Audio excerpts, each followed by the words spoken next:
There comes a moment in life when you realize you're one bad day away from losing everything that matters. For 54-year-old Wes Connors, that moment arrived on a Tuesday afternoon in a thrift shop that smelled like mothballs and broken dreams. He's down to his last few dollars, living in a borrowed trailer, and watching his relationship with his daughter slip through his fingers like sand. Then he sees an old yellowed map labeled Just Junk 50C. He buys it. That map leads him to a forgotten Victorian mansion worth over $1 million, hidden in the Pennsylvania hills. But inside that house, he discovers something far more valuable than money, a secret that mirrors his own family's buried pain. What was the previous owner hiding? Before we jump back in, tell us where you're tuning in from, and if this story touches you, make sure you're subscribed, because tomorrow I've saved something extra special for you. Wes Connors had always believed that a man's worth was measured by what he could build with his hands and provide for his family.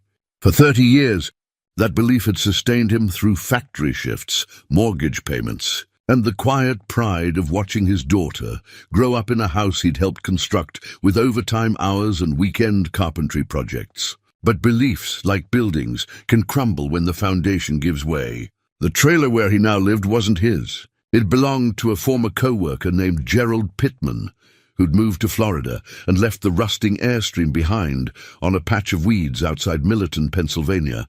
Gerald had said Wes could stay there temporarily. That was 11 months ago.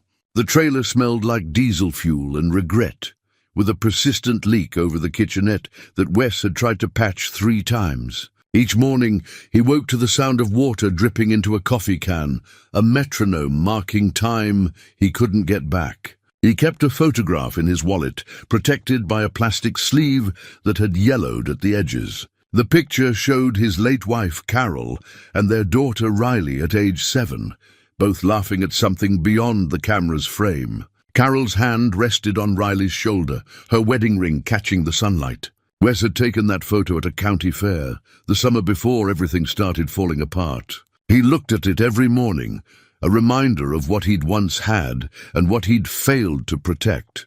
Carol had died 8 years ago. Lung cancer, though she'd never smoked a day in her life. The doctor said it was just bad luck, random cellular betrayal, the kind of explanation that provided no comfort whatsoever. The treatment had been expensive, more expensive than their insurance covered, and Wes had taken out a second mortgage to pay for it. When Carol died anyway, he'd been left with a grief so profound, it felt like drowning, and a debt so large, it felt like an anchor pulling him under. He'd lost his job 6 months after Carol's funeral. The furniture manufacturing plant, where he'd worked for 28 years, had closed, moved production overseas, where labor was cheaper. They'd given him 3 weeks severance and a handshake. He'd found another job within 2 months, maintenance work at a distribution center, but it paid half what he'd made before, and it wasn't enough to keep up with the mortgage payments. The bank had foreclosed 18 months ago. Riley had been 20 when her mother died, away at nursing school on a scholarship that Carol had been so proud of. She'd come home for the funeral, stayed a week, then returned to finish her degree. Wes had told her to go, had insisted she not derail her future for his grief. But something had broken between them in that decision. She'd needed him to ask her to stay, and he'd needed her to know he was strong enough to let her go. They'd both been wrong about what the other needed. Now Riley was 28, working as a nurse at a hospital in Harrisburg, an hour away. She called once a week, visited once a month, and each conversation felt like stepping through a minefield of things they couldn't say. She worried about him in a way that felt more like obligation than affection. He reassured her in a way that felt more like lying than love. They were performing a relationship neither of them knew how to fix. Wes had been looking for work for 7 months. His resume, such as it was, showed a man with skills the modern economy no longer valued. He could restore antique furniture, repair intricate woodwork, read blueprints, and build cabinets that would last 100 years. None of that mattered when employers wanted computer literacy and supply chain management experience. He'd applied to 43 positions and received 43 rejections. most of them automated emails that began with "Thank you for your interest." The thrift shop sat on Millerton's main street, sandwiched between a shuttered hardware store and a dollar store that always seemed empty. Wes had walked past it 100 times, but never gone inside. On that Tuesday afternoon in late September, with $17 in his wallet and nothing but rejection emails in his inbox, he pushed through the door because he couldn't face returning to the trailer just yet. The shop smelled like dust and old fabric, with an undertone of something vaguely floral that might have been potpourri or might have been decay. Fluorescent lights hummed overhead, casting everything in a sickly yellow glow. Racks of clothing lined one wall, shelves of mismatched dishes and forgotten knickknacks lined another. A handwritten sign near the register read, "Everything must go, new inventory weekly." The proprietor, an older woman with reading glasses on a beaded chain, glanced up from her crossword puzzle, nodded once, and returned her attention to the newspaper. Wes wandered the aisles, not looking for anything in particular, just killing time before the loneliness of the trailer claimed another evening. He found the map in a cardboard box labeled Books, $1 or Less, wedged between a water-damaged romance novel and an expired road atlas. It was rolled and tied with a piece of twine that had gone brittle with age. A price tag stuck to the twine read, "Just Junk 50 C's" in faded blue ink. Wes picked it up, felt the paper's texture through the roll, thick stock, quality material despite its age. He untied the twine carefully, unrolled the map on top of the book box. The paper was yellowed but intact, printed or drawn with remarkable detail. It showed what appeared to be a property survey. Boundary lines, acreage markers, topographical features, and in the center, a small illustration of a house with 3 stories and what looked like a widow's walk. Text in the corner, written in careful script, "Whitmore Estate, Greystone Township, 1924.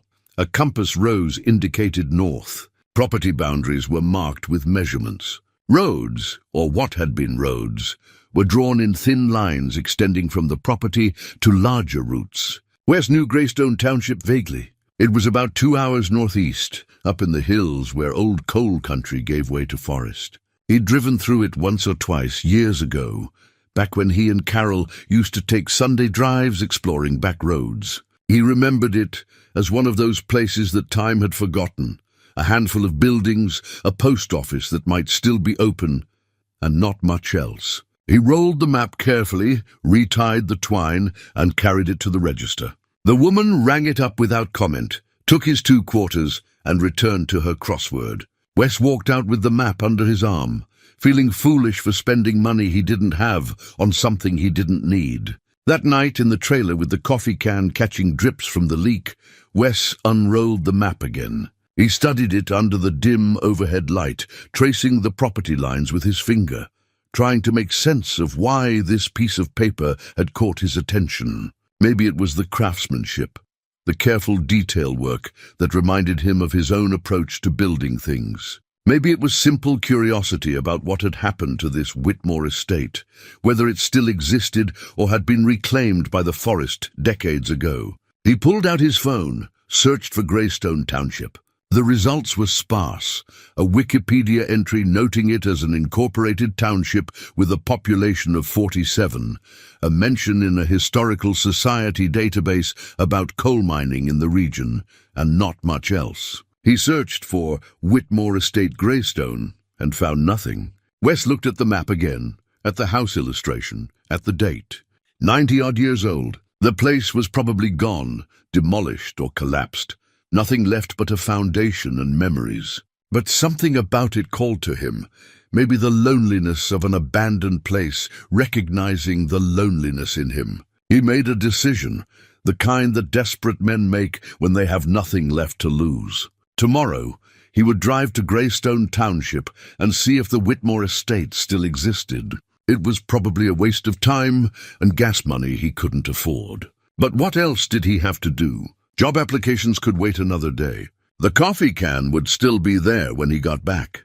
For the first time in months, Wes went to sleep with something resembling anticipation, even if that anticipation was almost certainly foolish. The drive to Greystone Township took Wes through country he'd half forgotten existed. He left Millerton at dawn, the old pickup truck rattling over roads that grew progressively narrower and more cracked as he drove northeast into the hills. The map sat on the passenger seat, unrolled and weighted down with his coffee thermos. The landscape changed gradually. Millerton's tired strip malls and ranch houses gave way to farmland, then to forest broken by occasional clearings where houses sat far back from the road. He passed through two small towns that consisted of little more than a gas station and a church, then climbed into genuine hill country where the trees pressed close to the roadside, and autumn was already painting the leaves gold and crimson. Greystone Township announced itself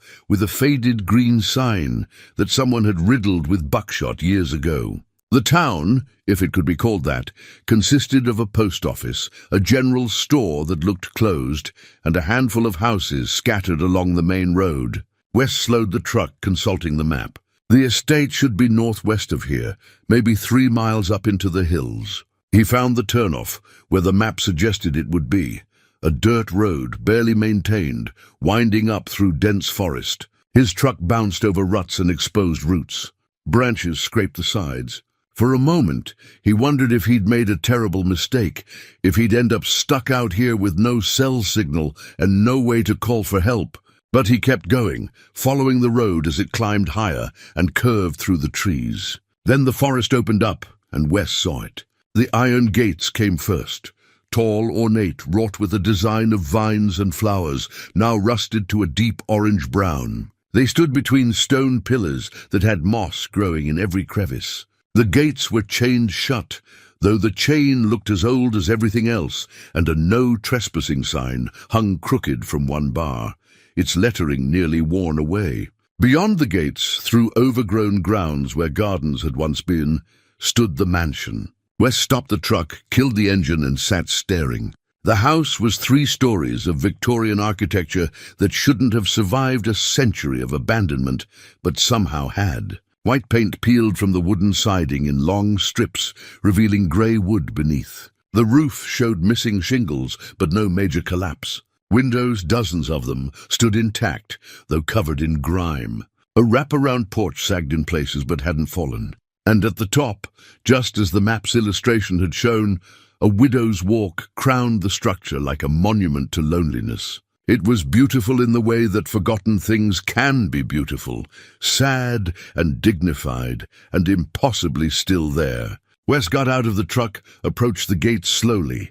The property stretched away on either side, swallowed by decades of unchecked growth. What had been lawns were now waist-high grass and saplings. Flower beds had become tangled masses of wild roses and brambles. A stone path, barely visible, led from the gates to the front steps. He walked the perimeter of the gate, looking for a way in. On the left side, the iron fence continued for 30 yards before giving way to what had probably been a hedge line, now a wall of overgrown bushes. He pushed through, thorns catching his jacket, and emerged on the other side into the estate grounds. The grass crunched under his boots, brittle from the dry September weather. He walked toward the house, taking in details. A carriage house to the left, its doors hanging open on broken hinges. A stone well, its bucket gone, but the housing intact. The remains of what might have been a greenhouse, most of its glass long since shattered. As he approached the front steps, something caught his eye. There, half buried in leaves and dirt at the base of the leftmost pillar, was a key. Not a modern key, but an old iron one. Ornate and heavy, with a decorative head shaped like a rose. Wes picked it up, brushed away decades of accumulated soil. The metal was solid, barely corroded despite its time in the elements. He looked at the front door, heavy wood with an iron lock plate, and something told him this key would fit. He climbed the steps carefully, testing each board before putting his full weight on it. The porch held. The door's lock was substantial, clearly original to the house. Wes inserted the key, felt it slide home with surprising ease, and turned it. Something inside clicked, and the door swung inward on hinges that groaned but still functioned. The smell hit him first, dust, old wood, stale air, but not rot. Not decay, Just time, suspended and waiting. Wes stepped inside. The foyer took his breath away. A grand staircase curved upward to the second floor, its banister carved with intricate detail work. The floor was hardwood, dulled by dust but undamaged.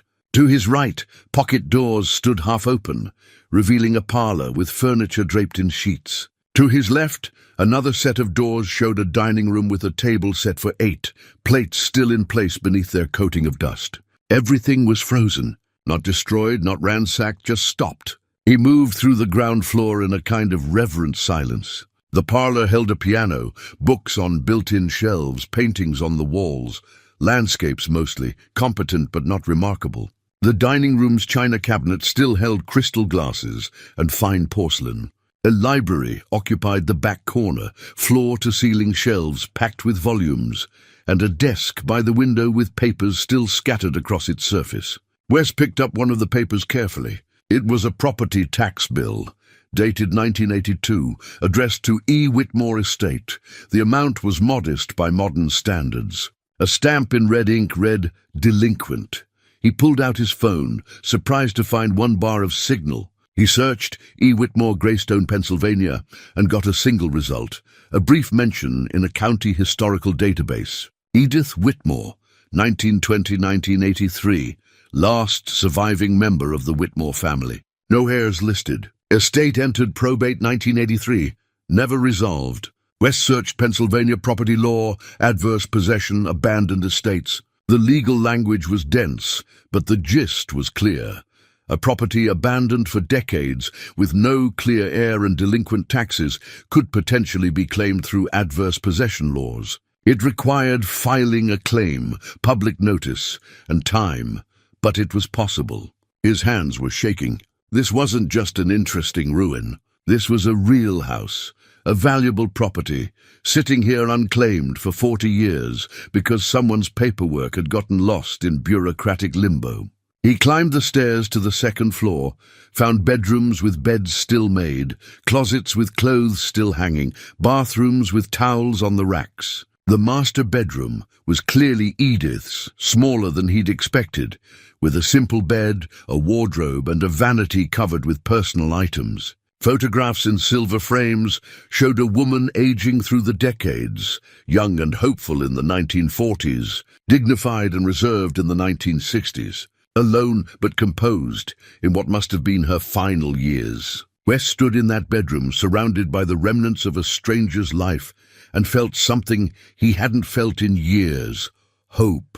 Dangerous, fragile hope. He called Riley. She answered on the third ring, her voice cautious. "Dad, everything okay?" "I need you to listen to me," Wes said. "I know this is going to sound crazy, but I found something. A house, a mansion, really. It's been abandoned since 1983, and I think there's a legal way to claim it. Silence on the other end. Then, Dad, please tell me you haven't gotten involved in some kind of scam." "It's not a scam. It's real. I'm standing in it right now." More silence. "Where are you?" "Greystone Township. About 2 hours from you. Riley, this could change everything. If I can file the claim, if the law works the way I think it does, Dad." Her voice was gentle but firm, the voice she used with difficult patience. "I need you to be careful. People who are desperate sometimes see opportunities that aren't really there. I know how this sounds, but I'm sending you the address, the owner's name, everything. Research it. I'll wait." He spent the next hour exploring while Riley investigated. The house revealed itself room by room, a place built with care and maintained with devotion until its owner died and left it to silence. He found more papers on Edith's desk, journal entries written in elegant script, mentions of family wealth from coal and timber, her father's death in 1950 leaving her the estate. When Riley called back, her voice was different. "Okay, I checked. The property exists. The owner died intestate, and there was a probate dispute that was never resolved. It's been in legal limbo for decades. A lawyer I know says adverse possession might actually apply here, so it's real. It's real. But, Dad, this is complicated. It could take months, maybe years. And even if you can claim it, the house probably needs massive work. I know. But it's a chance. The first real chance I've had in 8 years. he heard her sigh. "Send me everything. I'll come up this weekend. We'll figure out if this is actually possible or if you're setting yourself up for heartbreak." After they hung up, Wes walked back down to the foyer.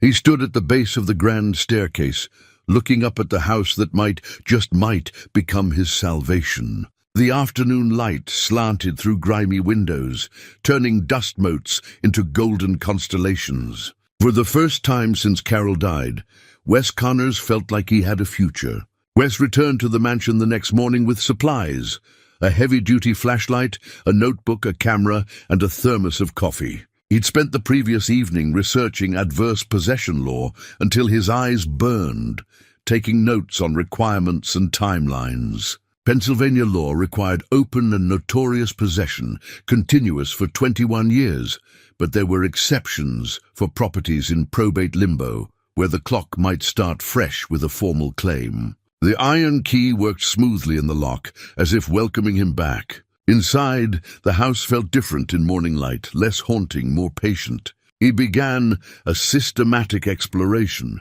documenting everything with photographs, taking notes on the house's condition and contents. The library became his base of operations. It was a beautiful room, walnut paneling and built-in shelves reaching 12 feet high. A rolling ladder still hung on its brass rail.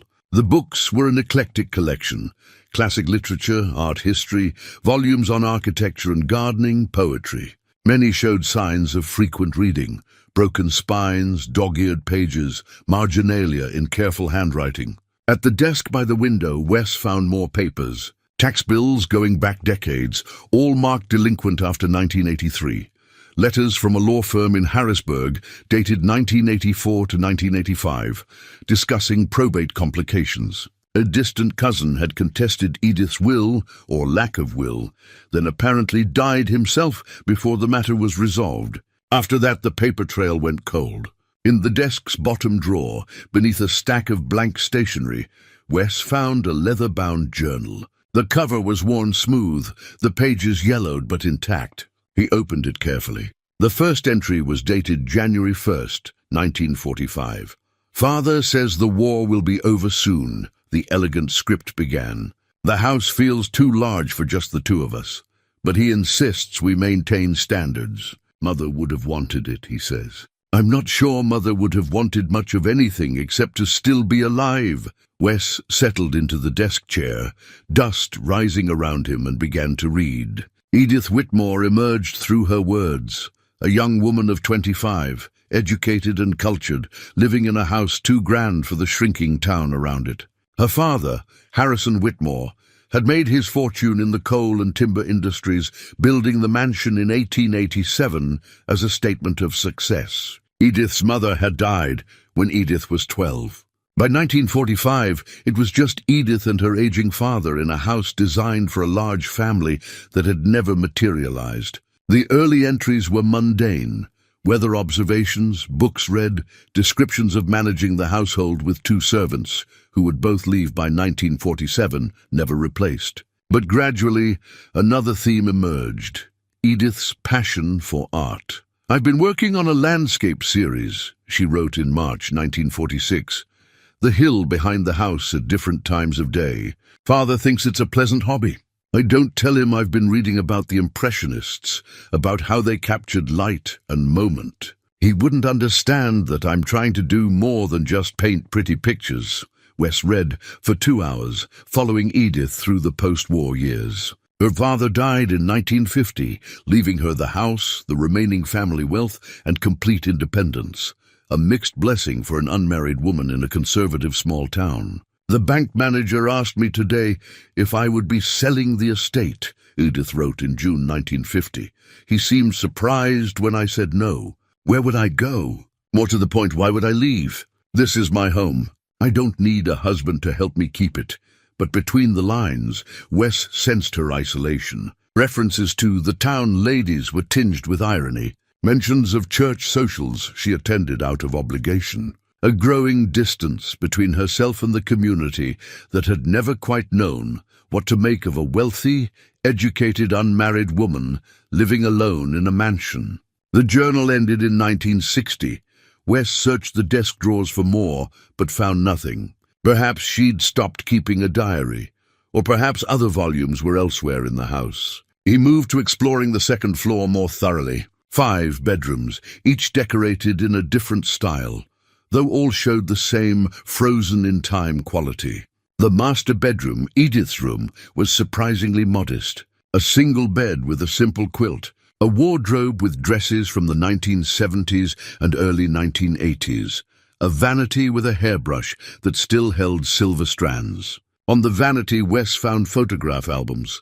He carried them to the bed and opened them carefully. The photographs documented Edith's life in snapshots. As a child in the 1920s, formal and stiff in fancy dresses. As a teenager in the 1930s, more relaxed, often holding books or standing by easels. As a young woman in the 1940s and 50s, always alone or with her father, never with friends, never with suitors. The later photographs, from the 1960s onward, showed Edith aging with dignity. Her hair went from dark to grey to white. Her face grew lined but remained composed. In every picture, she looked directly at the camera with an expression that seemed to say she had nothing to hide and nothing to prove. But she was always alone. Wes felt an unexpected kinship with this woman he'd never met. He understood loneliness, understood what it meant to live in a space too large for one person, understood the weight of isolation that pressed down when everyone else moved on with their lives and left you behind. His phone rang, Riley calling during her lunch break. "I talked to a real estate lawyer," she said without preamble. "He says you need to file a formal adverse possession claim with the county, publish notice in the local paper for 6 weeks, and establish continuous occupation. If no heirs come forward with a valid claim, and if you can show the property was genuinely abandoned, you might have a case. How much will it cost?" "Filing fees, legal representation, publication costs, probably $3,000 to $5,000. Wes's heart sank. He had maybe $400 to his name. "I don't have that kind of money." "I know." Riley paused. "I've been thinking about it. I could loan you the money." "Not give loan. You'd pay me back once this is sorted out." "Riley, don't argue with me. I know what you're going to say, that you can't take money from me, that you're the parent, that it's your job to help me. But Dad, I'm 28 years old. I have a good job. I have savings. And I can't watch you live in that trailer anymore."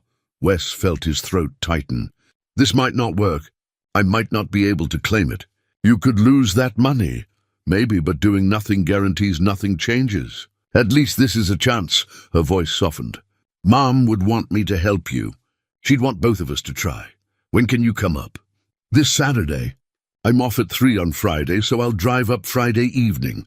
We'll spend the weekend going through the house, documenting everything, figuring out what we're dealing with."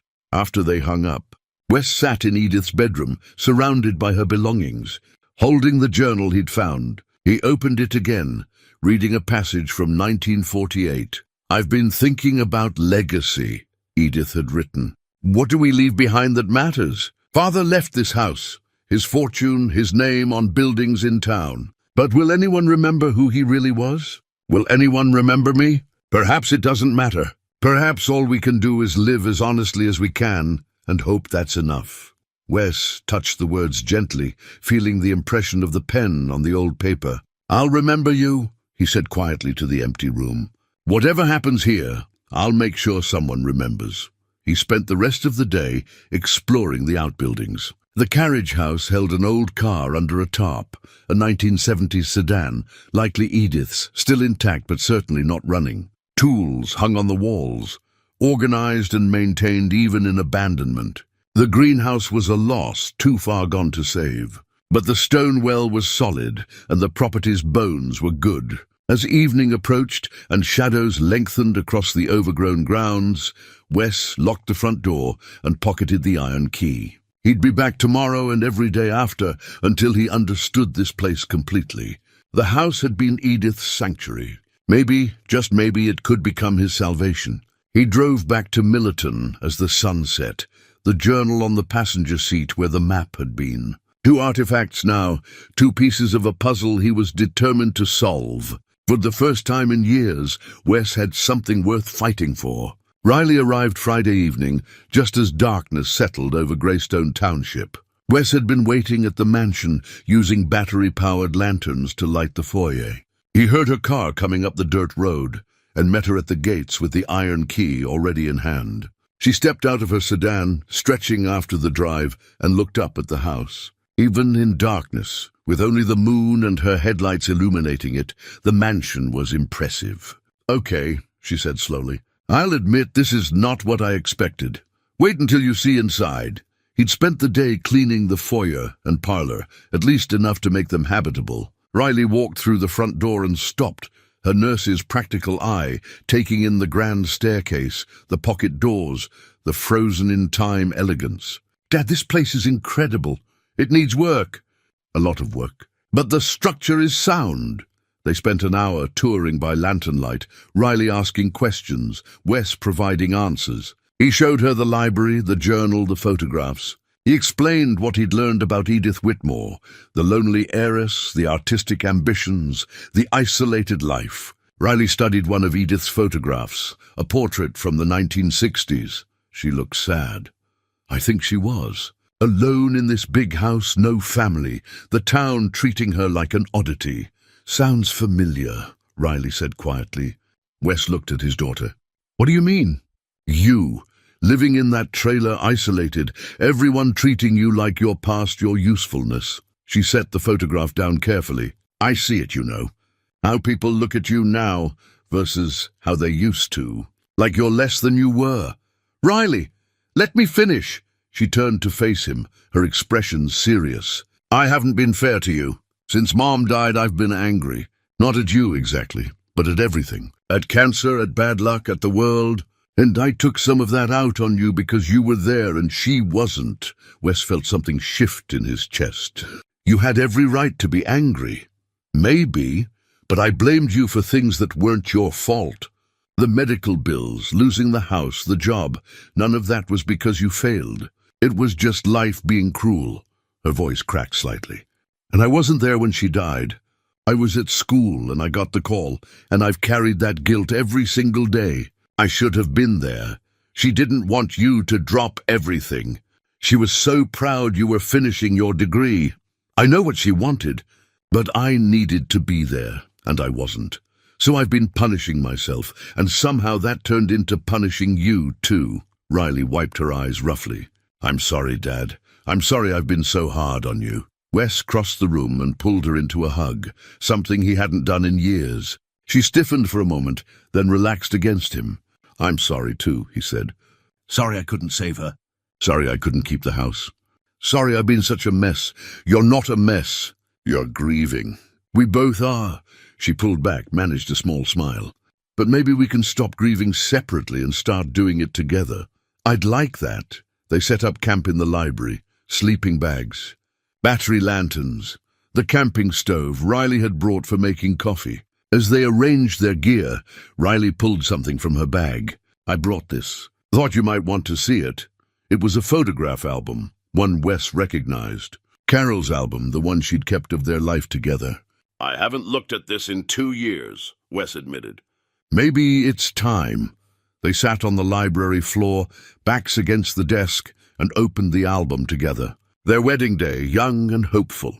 Riley as a baby, as a toddler growing up through the pages. Family vacations, Christmas mornings, ordinary moments made precious by memory. Carol smiling in almost every picture, her joy infectious, even frozen in time. "She loved you so much," Riley said softly.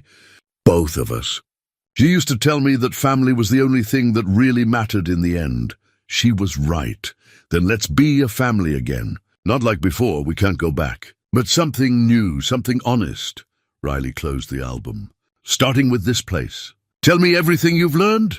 Wes pulled out the journal, the property documents, his notes. They spent 2 hours going over everything. The probate history, the abandonment, the legal possibilities. Riley took notes on her laptop, researching as they talked. "The property's been in limbo since 1984, she summarized. "Edith died intestate, no will. A distant cousin named Bernard Sutcliffe contested the estate, claiming he was the rightful heir. But he died in 1985 before the case was resolved. After that, no one pursued it. The property just sat here with taxes unpaid and no one claiming ownership. So I file an adverse possession claim? In theory, yes. But there's something else. Riley pulled up a document on her laptop. I found a second journal mentioned in the probate records. Personal diary 1960-1975, location unknown. The lawyer who handled the initial probate made note of it but never found it. Maybe it's here somewhere. They searched the library thoroughly, checking every drawer, every shelf, behind every book. Nothing. They moved to Edith's bedroom. Going through the wardrobe, the vanity, under the bed, still nothing. Riley stood in the center of the bedroom thinking, where would you hide something you didn't want found? Depends on what I was hiding. She was hiding something. I can feel it. This house, living alone, never marrying. There's a story here we're not seeing yet. Wes picked up the first journal again, flipping through it. He stopped at an entry from 1955. Listen to this. M came to visit today. We walked the grounds and talked until sunset. She understands me in a way no one else does. When I'm with her, I feel less alone. But she'll leave again, return to her life, and I'll remain here with my secrets. M, Riley repeated. Who's M? They searched through the photographs again, looking for clues. Most showed Edith alone, but in one album, tucked near the back, they found a photograph that stood out. Two women on the mansion's front porch, sitting close together on the swing. One was clearly Edith, younger, maybe in her 30s. The other was dark-haired, attractive, smiling with her head tilted toward Edith. The photo was dated on the back. Summer 1952. That must be M, Riley said. Wes examined the photograph more closely. There was something in the body language, in the way the women sat together, that suggested intimacy beyond friendship. Edith's hand rested near the other woman's, not quite touching, but close. Both women looked genuinely happy, in a way Edith never looked in photographs where she was alone. Dad, Riley said slowly, what if Edith was gay? Wes considered it. In the 1950s, in a small town like this, she would have had to hide it, completely. Riley looked around the bedroom with new understanding. That's why she lived alone, why she never married, why the town thought she was peculiar, and why she might have kept secrets. They sat in silence, the weight of Edith's hidden life settling around them. A woman who loved someone she couldn't acknowledge, living in a mansion that was both shelter and prison, creating a life that was half truth and half performance. We need to find that second journal, Riley said. If I'm right, it might explain everything. Wes pulled something from the first journal, a piece of paper that had been tucked between pages. He'd noticed it earlier, but hadn't examined it closely. It was a hand-drawn map, rough and simple, showing what appeared to be the mansion's floor plan. But there was something odd about it. A room was marked with an X in what should have been the library, but the dimensions didn't match. Look at this, he said, showing Riley. The library is here, right? But according to this map, there should be more space. Like there's a room behind it.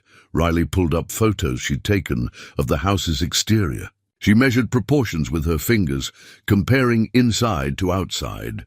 You're right. The library's external wall should extend another 10 or 12 feet based on the windows we saw outside. There's space unaccounted for. They rushed downstairs to the library, measuring the room's dimensions, comparing them to the external structure. Riley was right. There was at least 10 feet of space that didn't exist in the room itself. Hidden room, Wes said, behind one of these bookcases. They examined each wall of built-in shelves, looking for seams, gaps, anything that might indicate a door. On the north wall, behind a section of books on poetry and philosophy, Wes noticed something. The shelving unit was slightly different from the others. The same style, but the wood grain didn't quite match. He pulled books off the shelf, handing them to Riley. When the shelf was empty, he could see hinges, carefully concealed, but definitely there. It's a door, Riley breathed. But how does it open? They tried pushing, pulling, looking for latches or buttons.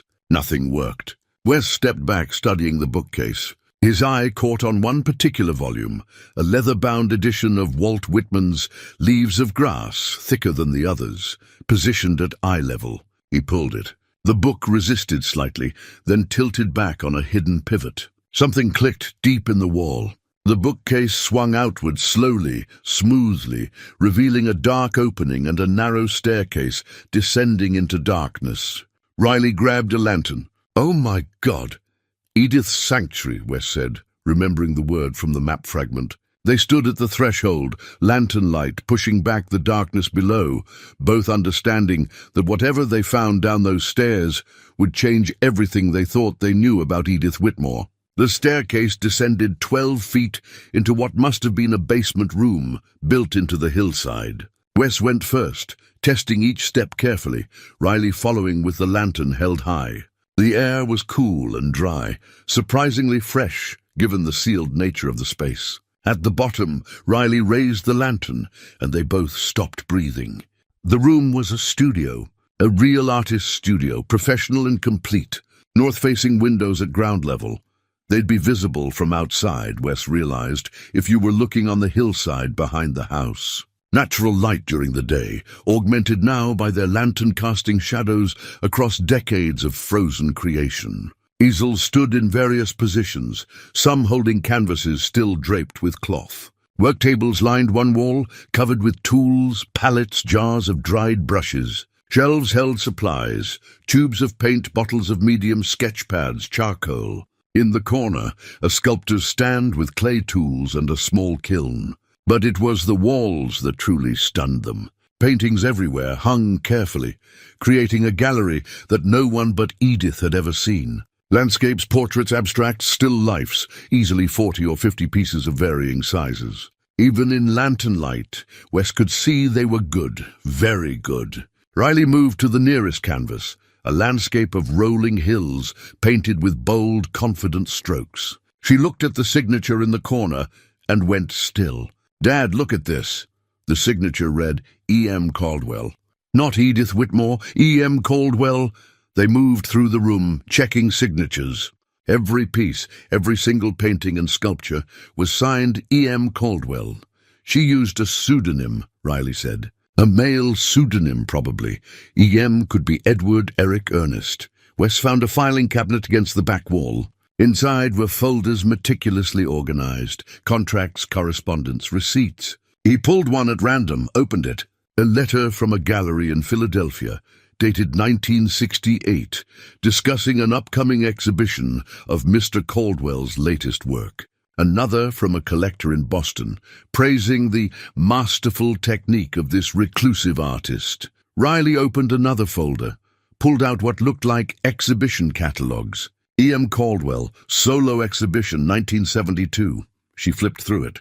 These are her paintings. She was exhibiting professionally.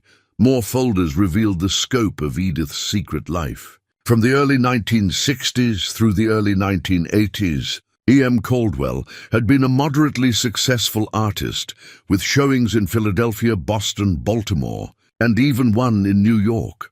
The work sold well, not for enormous sums, but steadily. Sales records showed income of $20,000 to $40,000 per year through the 1970s. She was making a living as an artist, Wes said, amazed. While everyone in town thought she was just an eccentric spinster living off inherited wealth. She shipped the work through freight companies, Riley said, reading correspondence. Never appeared at openings, never gave interviews. The galleries thought E.M. Caldwell was a reclusive male artist who preferred anonymity. They found more evidence in a journal, the missing second volume they'd been searching for. Riley opened it carefully, reading aloud from an entry dated 1961. "I've made a decision. If the world won't take me seriously as a woman artist, then I'll become someone they can't ignore. E.M. Caldwell. Ambiguous enough to be male, close enough to my own initials to feel true. Margaret used to call me M, back when she still called me anything. It seems fitting. Margaret, Mem, the woman from the photograph." The journal continued through 1975, documenting Edith's double life. By day, she was the odd, isolated woman in the mansion. By night, she worked in this hidden studio, creating art, shipping pieces to galleries, conducting business through carefully crafted letters that never revealed her gender. Wes read an entry from 1963. The Philadelphia Gallery sold 3 pieces this month. The dealer wrote to say, "Mr. Caldwell is developing quite a following. If he only knew that Mr. Caldwell wears dresses and lives in a drafty mansion in the middle of nowhere. But that's the beauty of it. He'll never know. E.M. Caldwell can be taken seriously in a way Edith Whitmore never could." There was bitterness in the words, but also triumph. Edith had found a way to be herself, even if that self had to hide behind an assumed name and gender. Riley found a box of rejection letters tucked in the bottom drawer of the filing cabinet. Letters from the late 1940s and 1950s, all addressed to Edith Whitmore, all from galleries and exhibitions. The rejections were polite but firm. One from 1955 was particularly cutting.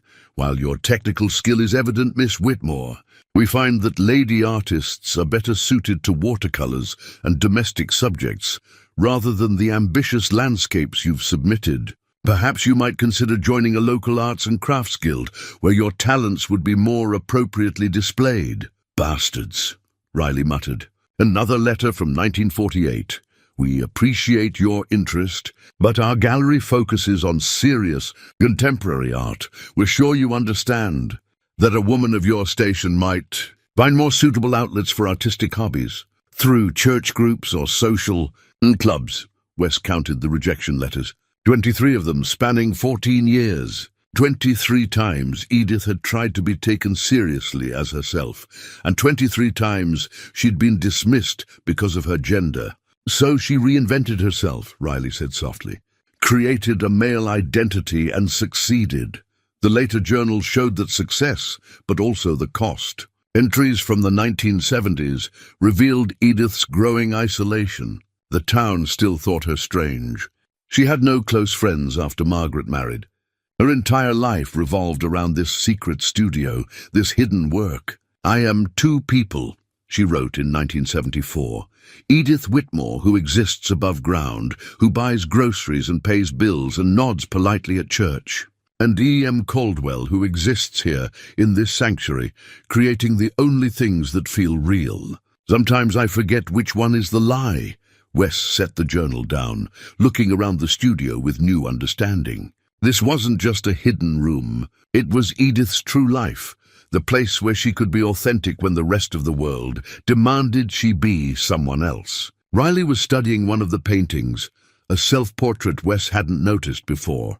It showed a woman removing a mask, her face beneath it serene and unafraid. The signature read E.M. Caldwell, but the woman in the painting was unmistakably Edith. She was brave, Riley said, creating this space, living this double life, refusing to let the world silence her. "But she was alone," Wes added. "That's the part that breaks my heart. She achieved success. She created beautiful work. But she had to do it in complete isolation. They spent hours in the studio, cataloging everything, taking photographs, reading through correspondence and journals. The picture that emerged was of a woman who'd been systematically marginalized and had found a way to circumvent that marginalization, but at enormous personal cost. As dawn began to brighten the north-facing windows, Riley made a discovery that changed everything. In the folder marked Legal Important, she found a handwritten will, dated 1982. "Dad, look at this." The will was simple, witnessed by a lawyer and notarized. "Edith left the mansion and all its contents to any person who discovers this studio and commits to preserving the work of E.M. Caldwell and telling the true story of Edith Whitmore." She wanted someone to find this, Wes breathed. She wanted her story told. But the will was never filed. It was down here, hidden, never part of the official probate, which means the property remained unclaimed. Until now. Riley looked at her father, understanding dawning. "This isn't just about you claiming the house. It's about honoring what Edith wanted.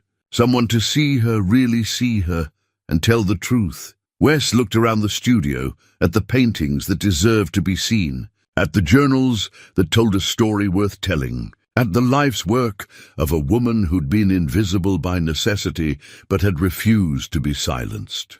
"Then that's what we'll do," he said. "We'll tell her story." Over the following weeks, Wes and Riley fell into a routine. Riley would drive up Friday evenings after her shifts, stay through Sunday, then return to Harrisburg for work. Wes remained at the mansion, camping in the library, slowly bringing the house back to life while documenting everything they'd discovered. The studio became their obsession. They catalogued every painting, every sculpture, every sketch. Riley researched E.M. Caldwell's exhibition history, tracking down galleries that had shown the work, collectors who'd purchased pieces. Most of the galleries were long closed, but she found references in archived art journals and regional newspapers. E.M. Caldwell had been more successful than they'd initially realized. Critics in the late 1960s and early 1970s had praised the work's masculine boldness and unflinching perspective.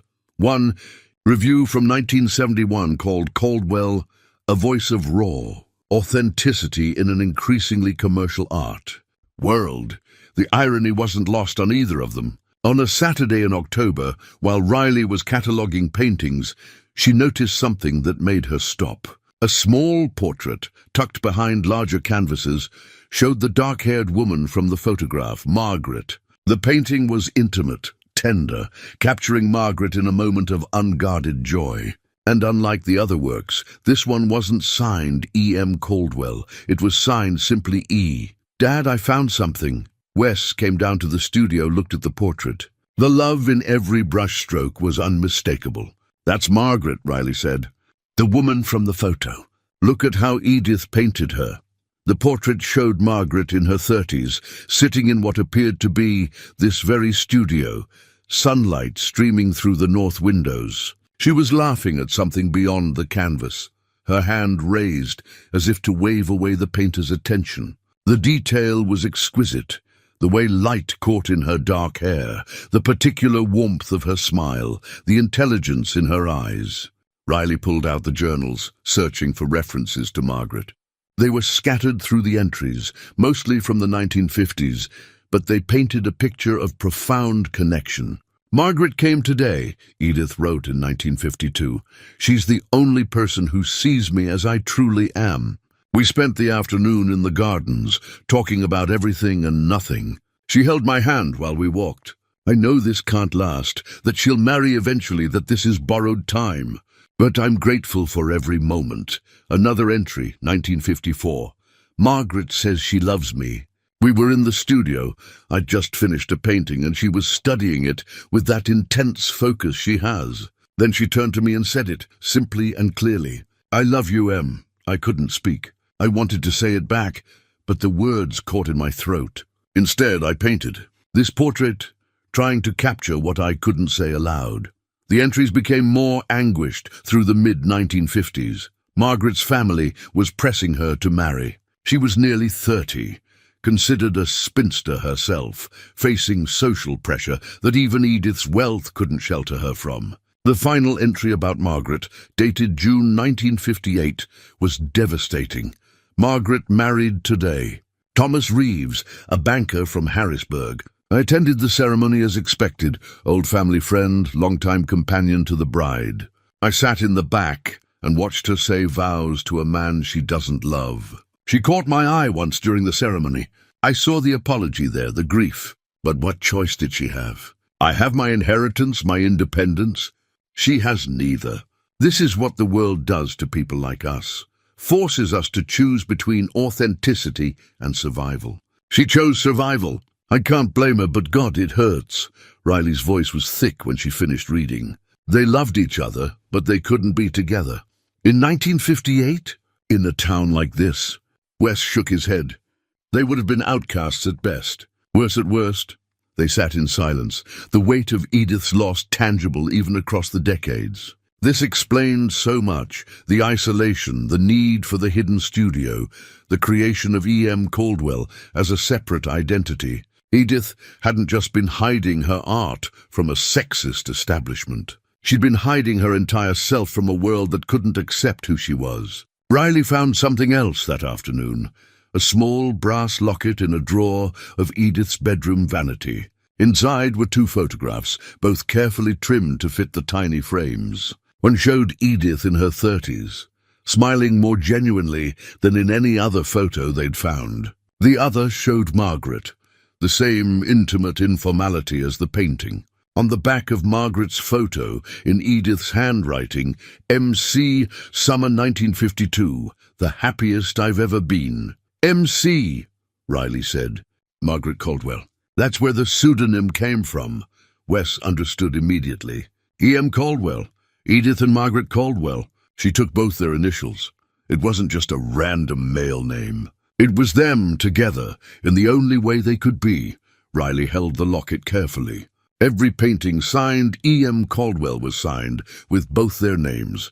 She carried Margaret with her in everything she created. The discovery transformed their understanding of the studio, the work, everything. This wasn't just about a woman circumventing sexist barriers. It was about love that couldn't be acknowledged, identity that had to be hidden, two lives that should have been one, but never could be. They researched Margaret Caldwell Reeves. She'd lived in Harrisburg until her death in 2019, survived by a daughter named Pauline. Her obituary mentioned her marriage of 56 years, her volunteer work, her garden club activities. It didn't mention Edith. It didn't mention that before she was Margaret Reeves, she'd been Margaret Caldwell, and she'd loved a woman in a mansion in the hills. 56 years, Riley said quietly. She stayed married to him for 56 years. Did she ever see Edith again? They searched the later journals, but found no mention of Margaret after the wedding entry. Either Edith couldn't bear to write about her, or they'd lost contact completely. Given the era and the circumstances, the latter seemed more likely. Wes returned to the studio, looking at the portrait of Margaret with new eyes. This wasn't just a painting. It was a memorial to a love that couldn't survive the world's judgment. Preserved in secret, signed with both their names in a code only Edith understood. We have to tell this story, Riley said, joining him. Not just about the art, about who she really was, who she loved, why E.M. Caldwell existed. Some people won't like it. Small town, conservative values, I don't care. Edith lived her whole life hiding who she was because the world wouldn't accept it. She created E.M. Caldwell so her work could be seen, even if she couldn't. But now, Riley gestured to the studio, to the paintings, to the journals. Now we can tell the truth. We should tell the truth. Wes thought about his own life, the years of pretending everything was fine when it wasn't. The mask he'd worn through Carol's illness and after her death. The way he'd hidden his desperation and despair from everyone, including Riley. He understood something of what Edith had felt. That exhaustion of maintaining a false face for the world. You're right, he said. We tell the truth. All of it. They spent the rest of that weekend planning. Riley contacted an art historian, friend from college who specialized in mid-century American art. The friend was immediately interested, a successful artist hiding in plain sight. Under a male pseudonym was exactly the kind of story that needed telling, especially with the documentation they had. The art historian, Dr. Sarah Chen. Wes amended his thoughts. They'd said no Chen. Dr. Francine Abbott visited the following week. She spent 2 days in the studio, examining paintings, reading journals, verifying authenticity. Her excitement was palpable. This is significant, she said. Not just art historically, but culturally. E.M. Caldwell's work has been studied, collected, exhibited, but no one knew who the artist really was. This changes everything. Can we mount an exhibition? Riley asked. Absolutely. But there's a legal question first. Who owns this work? That was the complicated part. Wes's adverse possession claim was still in process. The hidden will they'd found gave him moral claim, but might not hold legal weight since it had never been filed. And there was always the possibility of distant relatives appearing to contest ownership. We need a lawyer, Wes said. A good one. Riley had already been working on that. She'd found a firm in Harrisburg that specialized in estate law and art provenance. They agreed to take the case, intrigued by its unusual circumstances. The retainer was expensive, but Riley insisted on covering it. Think of it as an investment, she said, in Edith's legacy. And in us. The legal process would take months, possibly years. But they were committed. In the meantime, they would continue documenting, preserving and preparing for the day when Edith's story could be told publicly. As November arrived and the Pennsylvania hills turned gold and red, Wes found himself thinking less about his own losses and more about what he'd gained. Purpose, connection with his daughter, a mission that mattered. He still lived day to day, still had no real income, still faced an uncertain future. But he had hope, and he had work that felt meaningful. One evening, alone in the library while Riley was back in Harrisburg, Wes read through Edith's final journal entries from 1983, written shortly before her death. Her handwriting had become shakier, evidence of declining health, but her words remained clear. "I've been thinking about legacy," she wrote. "What we leave behind when we're gone. My father left buildings, wealth, his name on brass plates. What will I leave?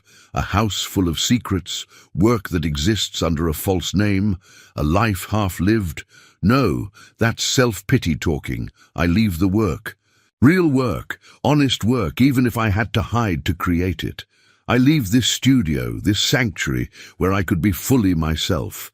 And I leave the hope that someday someone will find it all and understand. Understand that I did the best I could with what the world allowed me, that I loved deeply, even if I had to love in secret, that I created beauty, even if I had to sign another name to it. If you're reading this, unknown friend, then you found my sanctuary. I hope it brings you peace, as it brought me peace. I hope you tell the story I couldn't tell, and I hope you know the work was real, the love was real. That's enough.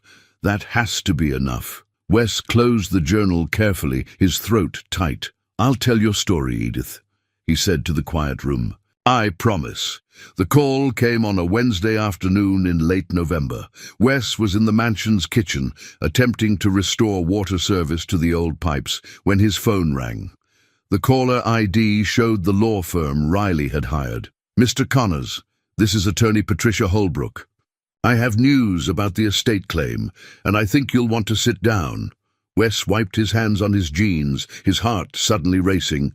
"What kind of news?" "We've located a living relative of Edith Whitmore, a woman named Pauline Reeves, age 62, living in Harrisburg. She's the daughter of Margaret Caldwell Reeves." The name hit Wes like a physical blow. Margaret had a daughter.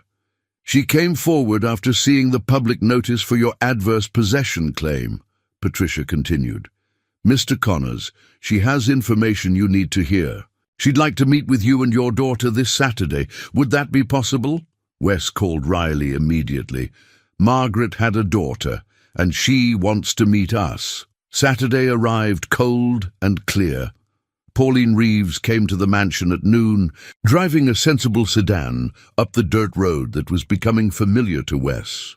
She was a handsome woman in her early 60s, with dark hair going silver and her mother's warm eyes, the same eyes Wes had seen in Edith's portrait. Riley had driven up that morning, and they both waited on the front porch as Pauline parked and stepped out. She looked at the mansion for a long moment before approaching. "My mother used to talk about this house," Pauline said by way of greeting. "Never told me she'd been here, but she'd get this look sometimes, distant and sad, and mentioned the Whitmore place in the hills. I never understood what she meant until I saw your legal notice." They invited her inside, led her to the library. Wes had made coffee. The water service was working now, and they sat around Edith's old desk like conspirators sharing secrets. "I need to show you something," Pauline said, pulling an envelope from her bag. "I found this after my mother died 5 years ago.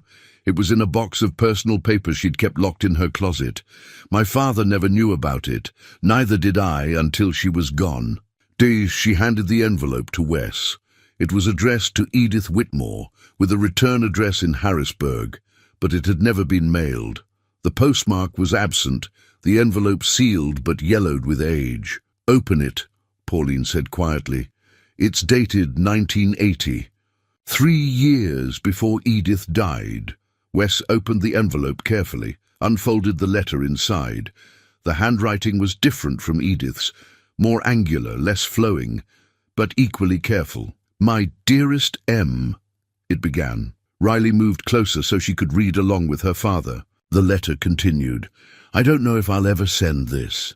I've written it a dozen times over the years and burned every version. But I'm 62 now, and I've been thinking about time and truth and all the things we leave unsaid. I want you to know that marrying Thomas was the biggest mistake of my life. Not because he's a bad man. He's been kind and steady and everything a husband should be, but because he's not you. Every day of the last 22 years, I've woken up next to him and wished I'd been braver, wished I'd chosen differently, wished the world was different enough that we could have chosen each other. I think about that summer in 1952, the hours in your studio, the walks through your gardens, the way you looked at me like I was the only person who mattered. I was the happiest I've ever been, and I threw it away because I was afraid. Afraid of my family, afraid of the town, afraid of what it would mean to live honestly. You were always braver than me, Em. You stayed in that house, lived on your own terms, even if you had to do it alone. I took the coward's way.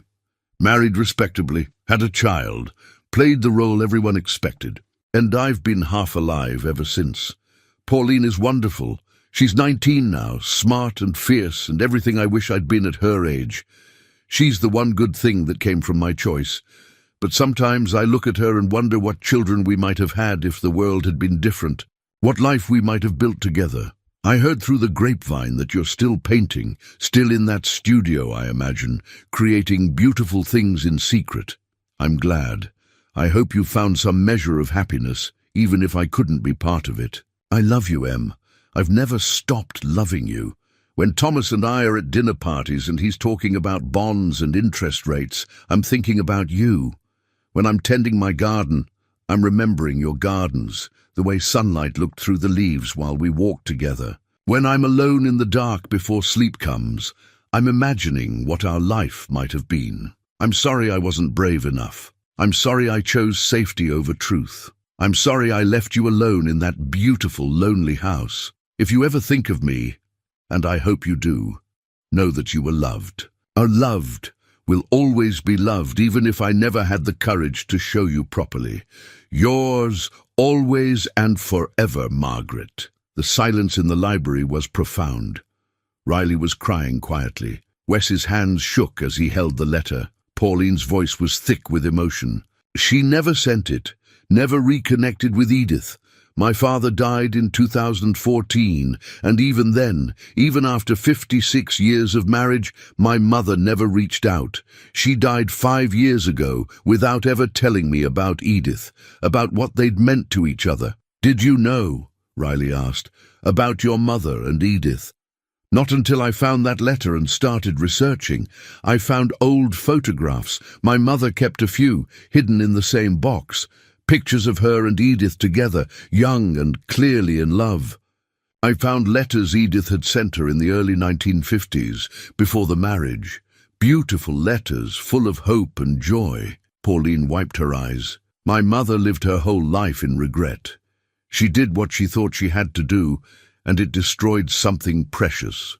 Wes told Pauline about the studio, about E.M. Caldwell, about the portrait of Margaret that Edith had painted and kept hidden. Can I see it? Pauline asked. They led her down to the studio. Wes had installed proper lighting now, and the space glowed with warm illumination. Pauline stopped at the threshold, taking in the paintings, the evidence of Edith's hidden life. Oh, she breathed. Oh, she was so talented. Wes showed her the portrait of Margaret. Pauline stood before it, tears streaming down her face. That's my mother. That's exactly how she looked in photographs from that time. The way she's smiling. I never saw her smile like that, not once in my entire life. Edith loved her very much, Riley said gently, and my mother loved her. But they both lost their chance because the world was cruel, and neither of them was quite brave enough to fight it. Pauline turned to face them. That's why I came today. Not to contest your claim to the property. I have no interest in that. I came to give you this letter to tell you the truth and to ask you to do something. What? Wes asked. Tell their story. Tell it completely, honestly. Show the world what my mother was too afraid to claim. Let people know that Edith Whitmore and Margaret Caldwell loved each other, and that love was real and beautiful, even if they couldn't live it openly. Pauline's voice strengthened. My mother lived in regret. Edith lived in isolation. Don't let that be the end of their story. Give them the ending they deserved. Recognition, acknowledgement, truth. We plan to do exactly that, Riley said. We're organizing an exhibition of Edith's work, telling the story of E.M. Caldwell and who the artist really was. Then include my mother's letter. Include the truth about their relationship. Let people know what it cost them to live in a world that couldn't accept who they were. Pauline looked around the studio. This is beautiful. Edith created all of this alone, signing another name because she had to. But she doesn't have to be invisible anymore. Neither of them do. They spent the afternoon together. Pauline sharing stories about Margaret, Wes and Riley, sharing what they'd learned about Edith. A picture emerged of two women who'd found each other briefly, loved deeply, and lost each other to circumstances beyond their control. Before Pauline left, she hugged both Wes and Riley. Thank you for finding this place. Thank you for caring enough to honor her.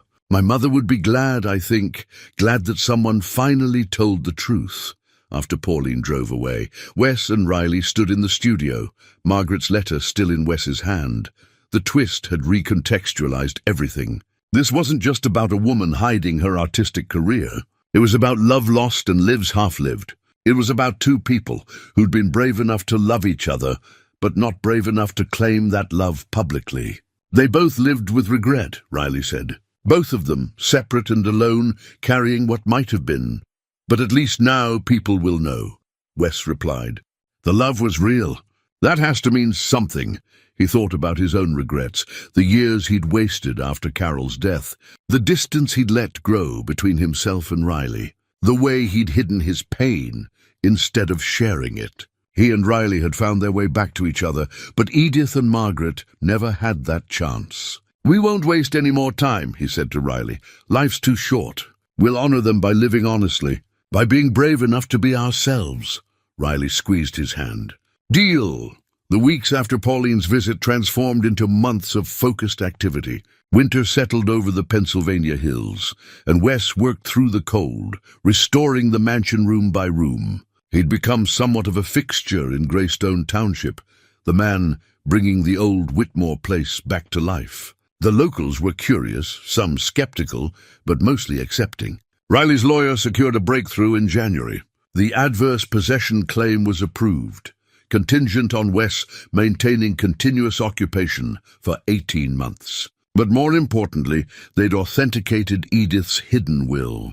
Combined with Pauline's statement renouncing any claim to the estate, the path was clear. The mansion, the studio, and all of Edith's work would belong to Wes, with the explicit understanding that he would honor Edith's wishes. It's really happening, Riley said when she got the news. They were in the library, Wes refinishing the desk where Edith had written her journals. The house is yours. The work is yours, or will be officially by summer. Not mine, Wes corrected. Edith's. I'm just the caretaker. But being caretaker came with responsibilities that were beginning to feel overwhelming. Dr. Francine Abbott, the art historian, had connected them with the Harrisburg Regional Art Museum. The museum's director, interested in the story and the work's historical significance, proposed a major exhibition for the following autumn, E.M. Caldwell, A Life in Two Names. The exhibition would tell Edith's complete story, her life as a marginalized woman artist, her creation of a male pseudonym, her hidden love affair with Margaret, and her decades of secret productivity. It would include paintings from the studio, excerpts from her journals, photographs, and Margaret's letter. It would be a comprehensive revelation of a life lived in shadow. Planning the exhibition meant decisions, compromises, and confronting difficult questions. Riley threw herself into the organizational work, coordinating with the museum, managing authentication processes, and handling media inquiries. Interest was building. A successful mid-century artist whose true identity had been hidden was exactly the kind of story that resonated in contemporary discussions about gender, art, and recognition. But the attention brought complications. A regional newspaper wanted to run a feature story. Art collectors who'd purchased E.M. Caldwell pieces were reaching out, some angry about the deception, others fascinated. And the conservative elements in Greystone Township were beginning to push back against what they saw as an unseemly focus on Edith's personal life. Irving Fletcher, the elderly postmaster who'd known Edith, visited Wes one February afternoon. He found Wes repairing the front porch, replacing rotted boards with new lumber. "Folks in town are talking," Irving said without preamble, "about this exhibition you're planning, about what you're going to say about Miss Whitmore." Wes set down his hammer. "We're telling the truth. About her art, about her life, about her being a lesbian, you mean?" Irving's voice wasn't hostile, just tired. "That's what's getting people riled up. Talking about her and Margaret Caldwell, making it public. Is that what bothers you?" Irving was quiet for a moment, looking at the mansion. "I'm 78 years old. I've lived in this town my whole life. I knew Miss Whitmore not well, but I knew her. She was kind, dignified, kept to herself. After she died, people said she was odd, peculiar, probably crazy, living in this big house alone." He met Wes's eyes. "But now you're saying she was none of those things. She was an accomplished artist who had to hide who she was because we, the town, the world, wouldn't have accepted her." "That's exactly what I'm saying." "Then I reckon it's about time someone said it." Irving smiled slightly. "I'll talk to the complainers. Most of them are my age, old enough to know we didn't always get things right. Some won't listen, but some will. Miss Whitmore deserves better than being remembered as the crazy lady in the mansion." After Irving left, Wes felt a shift. They weren't just fighting for Edith's recognition. They were fighting against decades of misunderstanding, against a town's comfortable narrative about a woman they'd never really known. The emotional weight of the project was taking its toll. Riley called one evening in March, her voice strained. "I'm not sure I can do this, Dad." "Do what?" "All of it. The exhibition, the media, telling Edith's story. It feels too big, too important. What if we get it wrong? What if we expose her life and people mock it, trivialize it, turn it into gossip?" Wes understood.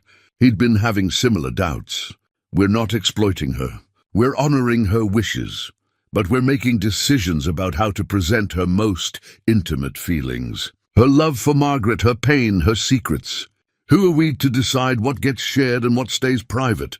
We're the people she trusted with her story, even if she didn't know our names."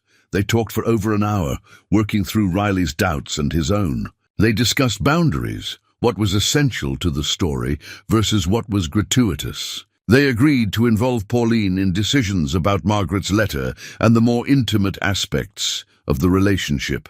They committed to presenting Edith with dignity, focusing on her courage and creativity rather than sensation. But doubt lingered. Wes found himself rereading Edith's journals, looking for guidance. In an entry from 1972, he found something that helped. "I've been thinking about visibility. E.M. Caldwell is visible in a way Edith Whitmore never could be.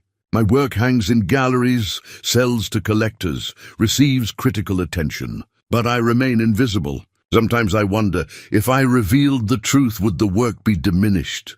Would people see it differently knowing a woman created it? Probably. But perhaps that's a revelation worth making. Perhaps someone someday will find this studio and understand. The work came from me, Edith, not from some imaginary man. And maybe that truth will matter to someone fighting their own battle to be seen." "Thank you," Wes whispered to the words on the page. April brought the first genuine warmth after a bitter winter. The mansion's restoration was nearly complete. Water and electricity restored, major structural repairs finished, rooms cleaned and preserved. Wes had hired 2 local workers to help with the heavy labor, paying them with money from Riley's loan, and feeling only slightly guilty about it. He was sanding the library floor when Riley called with news that made his heart race. The museum confirmed the exhibition date, October 15th. "They're dedicating 2 full galleries. Dad, this is real. This is actually happening. The next 6 months would be preparation. Selecting which paintings to exhibit, finalizing the narrative presentation, working with conservators to properly preserve and transport the work." There would be a catalogue, an opening reception, media coverage. Edith's story would finally be told publicly. That evening, Wes stood in the studio looking at the portrait of Margaret. "She's coming back to you," he told the painting. "Not literally, but her truth is. People will know you loved each other. They'll know you were real." Riley arrived that Friday with unexpected news. "I gave notice at the hospital. I'm transferring to Harrisburg Regional, but I'm cutting back to part-time. I want to work on this full-time through the exhibition. And after, I want to help you manage whatever comes next. Riley, your career will be fine. I'm a good nurse. I can find work anywhere. But what we're doing here, this matters more than another year of overtime shifts." She looked around the library that had become their headquarters. "Besides, I like being near you. I like having a father again." Wes pulled her into a hug. "I like having a daughter." They spent that weekend finalizing plans. The exhibition would open in October, but the media attention would start months before. They'd need to be ready for interviews, for questions, for public scrutiny. The mansion itself would become part of the story, the place where Edith lived and worked, now being restored and preserved. Wes made a decision. "After the exhibition, I want to turn this place into an artist residency. A place for artists who need sanctuary, who need space to work without judgment. We'll call it the Whitmore-Caldwell Residency. Both their names together the way they should have been." Riley smiled. "Edith would love that. I hope so." October arrived with crisp air and leaves turning gold across the Pennsylvania hills. The exhibition opening was set for the 15th, a Saturday evening at the Harrisburg Regional Art Museum. Wes had been in the city for 3 days, helping with the final installation, watching as Edith's paintings were hung on pristine white walls, properly lit for the first time in decades. The transformation was breathtaking. Work that had existed in secret for 40 years was now displayed with museum-quality presentation. Landscapes that had hung in a hidden studio now commanded gallery walls. The portrait of Margaret held a place of honor in the center of the main room. The exhibition text panels told Edith's story with the care and dignity they'd promised. Edith Whitmore, 1920-1983, created art under the male pseudonym E.M. Caldwell to circumvent the systematic discrimination faced by women artists in mid-century America. The initials represented both her own name and that of Margaret Caldwell, the woman she loved but could never publicly acknowledge. Riley had worked with the museum's education director to create programming around the exhibition, panels on gender and art history, discussions about LGBTQ+ artists who'd worked in secret, workshops on reclaiming hidden narratives. The response had been overwhelming. The opening reception was sold out, and advance ticket sales for the exhibition's 3-month run were strong. But standing in the gallery the evening before the opening, Wes felt terrified rather than triumphant. What if they'd gotten it wrong? What if exposing Edith's secrets was a betrayal rather than an honoring? "You're spiraling," Riley said, appearing beside him with 2 cups of coffee from the museum cafe. "I keep thinking about her. Whether she'd actually want this. Whether we have the right—" "Dad!" Riley's voice was gentle but firm. "She left a will saying she wanted her story told. She kept everything, the journals, the letters, the work, hoping someone would find it. She wanted to be seen. I know. But seeing her this way, so exposed, not exposed, revealed, there's a difference." Riley gestured to the paintings around them. "This is who she really was. An artist. A woman who loved deeply, someone who refused to be silenced even when she had to work in secret. That's not exploitation. That's truth." The museum director, Constance Whitfield, Wes caught himself. Not Whitfield, Constance Brenner approached them. "Mr. Connors, we need you for photographs with the installation. And there's someone here who wants to meet you." Pauline Reeves stood near the portrait of her mother, tears streaming down her face. When she saw Wes and Riley, she crossed the gallery quickly and embraced them both. "Thank you," she whispered. "Thank you for seeing them, for showing everyone who they really were." The catalogue had arrived that morning, a professionally printed book with essays by art historians, excerpts from Edith's journals, and reproductions of her work. The cover featured the self-portrait of Edith removing her mask. Inside, Margaret's letter was reproduced in full, alongside photographs of both women. Pauline held the catalogue like it was precious. My mother would have been so proud, so moved. She lived her whole life wishing she'd been brave enough to claim this love, and now everyone will know it was real. A photographer took pictures of the three of them standing before Margaret's portrait. Pauline told stories about her mother, the way Margaret would sometimes stare out windows with a distant sadness, the locked box of secrets she'd kept hidden for decades, the regret that had shadowed her entire life. She never stopped loving Edith, Pauline said. Even after 56 years of marriage to my father, even on her deathbed. Her last words were, "Tell him I'm sorry." I didn't understand then, but I do now. The evening before the opening, Wes returned to the mansion. He needed the quiet, needed to be in the space where Edith had lived and worked. He went down to the studio, now empty of most of its contents, but still holding the energy of decades of creative work. He pulled out his phone and called Irving back in Greystone. "Just wanted to let you know, the exhibition opens tomorrow." "I'm planning to come," Irving said. "Got a carload of folks from town who want to see it. People are starting to understand what we missed all those years. What we failed to see in Miss Whitmore. She didn't make it easy. No, but we didn't try very hard either. We were comfortable thinking of her as odd. Easier than considering she might have good reasons for keeping to herself." Irving paused. "You did right by her, son.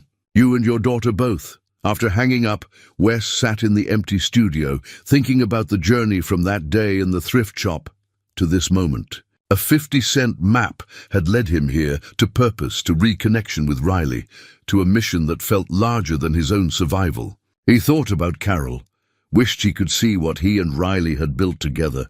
She would have loved this project, would have understood immediately why it mattered. "I think you'd be proud," he said to her memory, "of both of us." The opening reception began at 6. Wes wore a suit Riley had helped him buy, the first new suit he'd owned in a decade. Riley wore a dress, elegant and professional. They arrived early, watching as guests began to fill the galleries. The crowd was diverse. Art collectors and critics, historians and academics, LGBTQ+ community members, curious locals, and members of the press. Someone from a documentary production company approached Wes about filming a longer piece about Edith's story. At 7, the museum director gave opening remarks, thanking donors and acknowledging the significance of the exhibition. Then she introduced Wes. He stood before a room full of strangers and spoke about finding the map, discovering the mansion, uncovering Edith's secret life. He talked about her courage, her creativity, her love for Margaret. His voice shook but held. "Edith Whitmore lived 2 lives, he concluded. One visible but false, one authentic but hidden. She created beautiful work and signed another name to it because the world wouldn't take her seriously as herself. But she left everything behind, hoping someone would tell the truth she couldn't tell in her lifetime.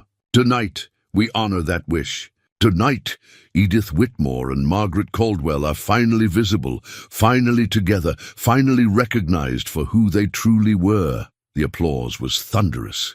People moved through the galleries, reading text panels, studying paintings, pausing before Margaret's portrait. Wes heard whispered conversations, appreciation for the work, empathy for the story, recognition of the courage it took to create under such constraints. A young woman, maybe 30, approached him with tears in her eyes. "Thank you for telling her story. I'm an artist and I'm gay, and seeing this, knowing she found a way to create despite everything, it means more than I can say." Wes nodded, unable to speak past the lump in his throat. The reception was in full swing when Pauline found Wes near the back of the second gallery. She was holding something wrapped in tissue paper, her expression both nervous and determined. "There's something I need to give you," she said. "Something I should have brought when we first met, but I wasn't ready. Now seeing all of this, seeing how you've honored them both, I think it's time." She unwrapped the tissue carefully, revealing a small wooden box, worn smooth with age. This was in the same locked chest where I found my mother's letter to Edith. I've been carrying it in my car all evening, trying to decide. Wes opened the box. Inside was a collection of letters, maybe 20 of them tied, with a faded ribbon. The envelopes were addressed to Margaret Caldwell in Edith's elegant handwriting, postmarked from the early 1950s. My mother kept every letter Edith sent her, Pauline said. Even after she married, even after she cut off contact. She kept them hidden for 60 years. Riley joined them, looking over Wes's shoulder as he carefully removed one letter from its envelope. It was dated July 1952, written on Whitmore Estate stationery. My dearest Margaret, it began. The studio feels empty without you. I started 3 paintings today and abandoned them all because nothing captures what I want to say. You asked me yesterday if I was afraid of being alone. The truth is, I was alone before I met you. You taught me the difference between solitude and loneliness. Whatever happens, wherever life takes you, know that you transformed everything for me. Wes looked up at Pauline. These are remarkable. They should be part of the exhibition. I was hoping you'd say that. Pauline smiled through tears. My mother hid them because she thought she had to.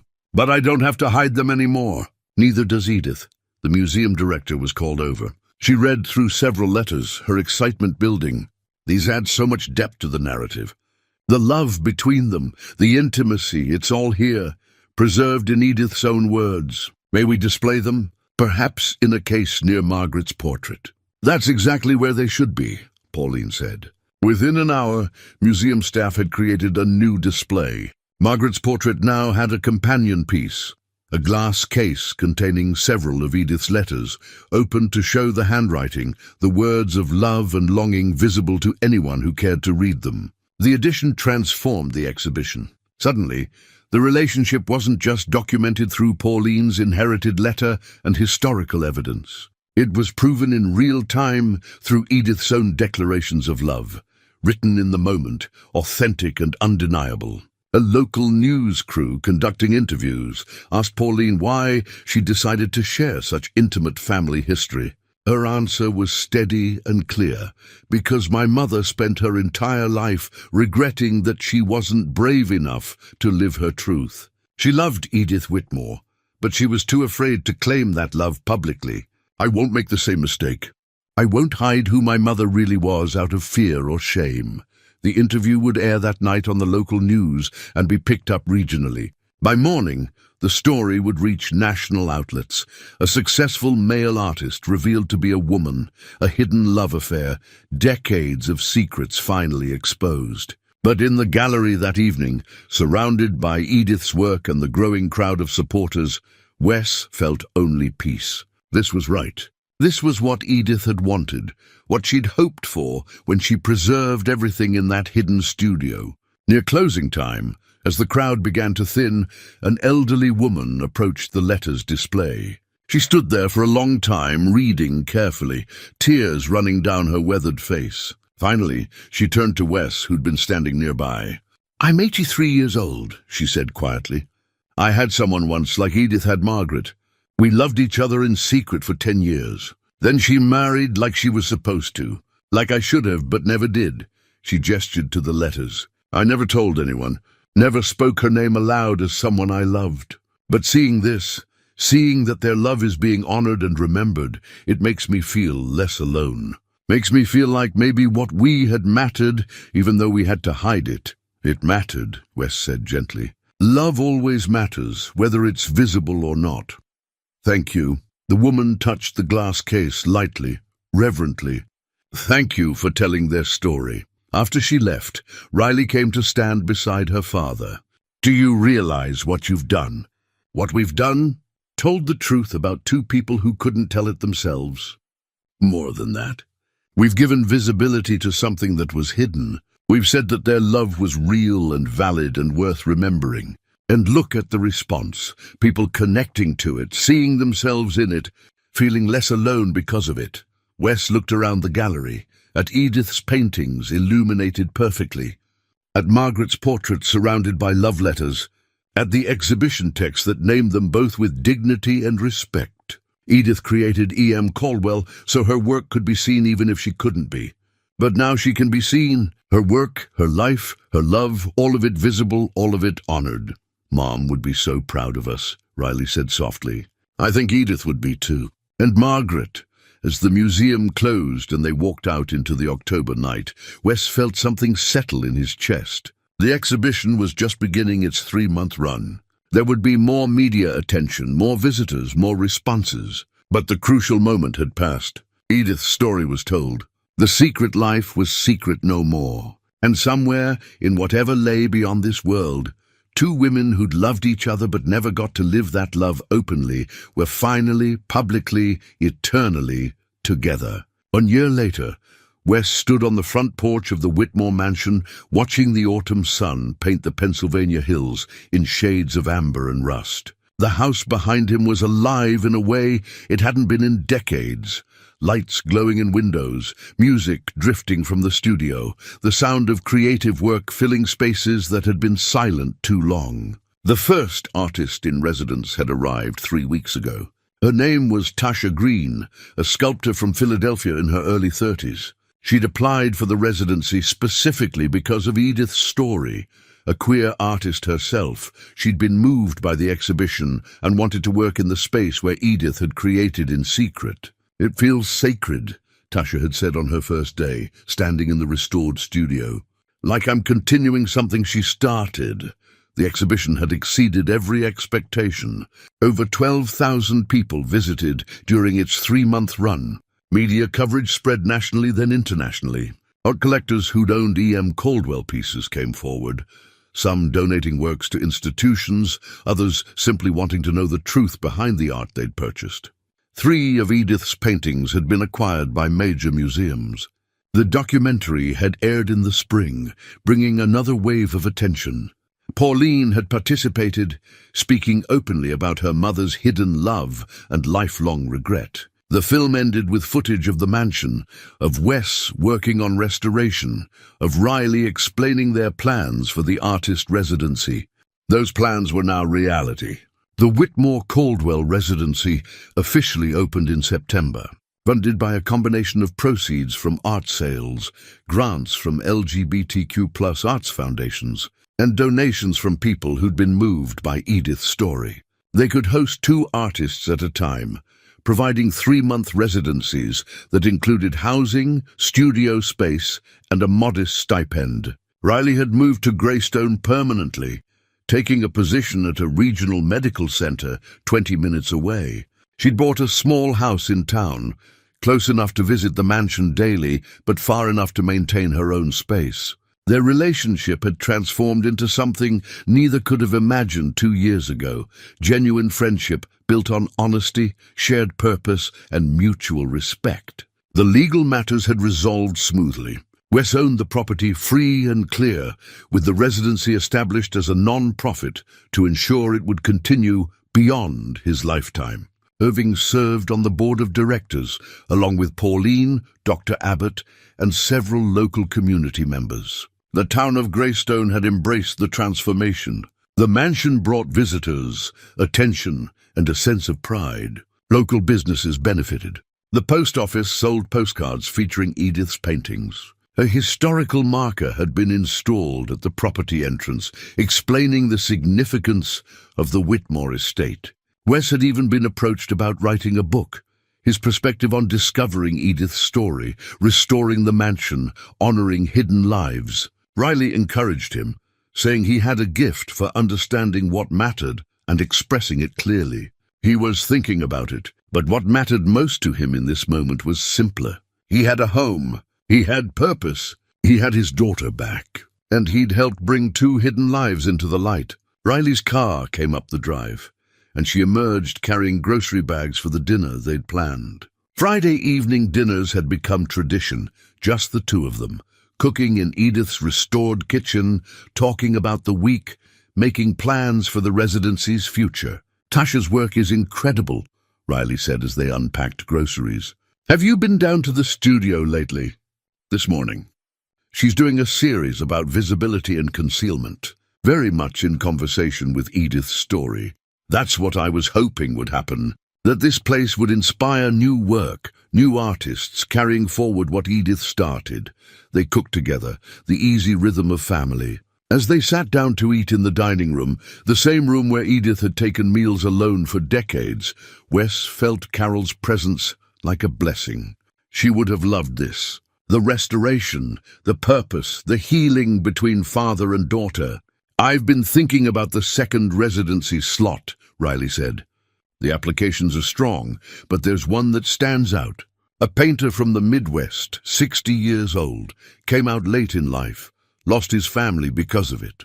He wants to create work about second chances and living authentically. Sounds perfect for this place." That's what I thought. Edith's story is about more than being a woman artist or being queer.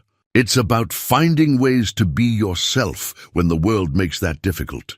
About creating despite obstacles. That's universal. After dinner, they walked the grounds together as the sun set. The gardens were restored now, not to their original formality, but to something wilder, more natural. Wes had planted flowers that attracted butterflies and bees, creating life where there had been only abandonment. At the iron gates, now permanently open, the chain and no trespassing sign long gone, they'd installed a plaque. It read, "The Whitmore Caldwell Artist Residency, in memory of Edith Whitmore, 1920-1983, and Margaret Caldwell Reeves, 1926-2019. She lived her truth in this room. May all who enter do the same. Do you ever think about that day?" Riley asked. "Walking into the thrift shop, finding the map. Every day. Best 50 cents I ever spent. It changed everything. It saved my life," Wes said simply. "I was drowning, and that map threw me a rope. But it wasn't just about finding the house. It was about finding purpose. Finding you again. Finding something worth fighting for." Riley leaned her head against his shoulder. "Edith saved us both in a way, by leaving her story for someone to find, by trusting that whoever found it would care enough to honor it. We honored it. We did." The light in the studio glowed warm against the deepening twilight. Inside, Tasha was working, creating something new in the space where Edith had created in secret. The cycle continued, artists finding sanctuary, creating freely, being themselves fully. Wes thought about the journey from that desperate afternoon in the thrift shop to this moment of peace and purpose. He'd lost so much, Carol, his home, years of his life to grief and struggle. But he'd found something too, connection, meaning, a way to transform his own pain into something that honored others' hidden lives. "Thank you, Edith," he said quietly to the evening air. "You gave me back my life by letting me help tell yours." The mansion stood behind them, no longer forgotten, no longer holding secrets. Windows glowed with light and life. The work continued.